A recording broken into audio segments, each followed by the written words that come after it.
ఈ విధంగా చెంచలుడు తన మూర్ఖపు ఆతృత వల్ల బయటకు కనబడని నిరాశా ఊబిని, అపరాధపు బురద గుమ్మిని గమనించలేదు.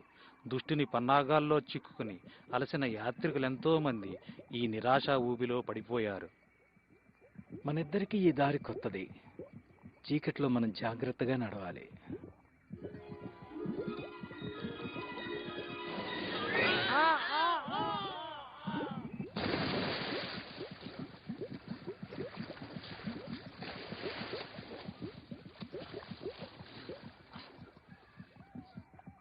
ఇదేనా నీ గ్రంథం చెబుతున్న అద్భుత ప్రదేశం? ప్రయాణం ప్రారంభంలోనే ఎలా ఉంటే ఇక చివరికి ఎలా ఉంటుందో.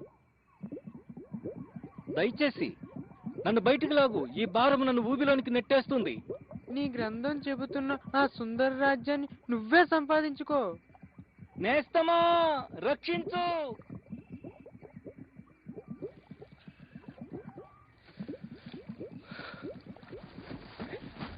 నా పేరు సహాయకుడు. నీ కేకలు విన్నాను. వందనాలండి, వందనాలు. సువార్తికుడనే వ్యక్తి నన్ను కలిసి ఈ దారి గుండా వెళ్ళమన్నాడు. కానీ ఇలా చీకటిలో నీవు ఒక్కడవే వెళ్ళకూడదు. మనుషులు చెడుతనమనే నాచుతోనూ మురికితోనూ నిరాశ ఊబి నిండిపోయింది. పాపం చేసిన వారు తమ ఘోరస్థితిని తెలుసుకున్న తరువాత భయ సందేహాలతో ఈ ఘోరమైన ఊబిలో తరచుగా పడిపోతుంటారు. అలాంటి వారిని మీరు కాపాడతారా? సహాయాన్ని వారు కోరుకుంటే పాపం ఎక్కడ విస్తరించినో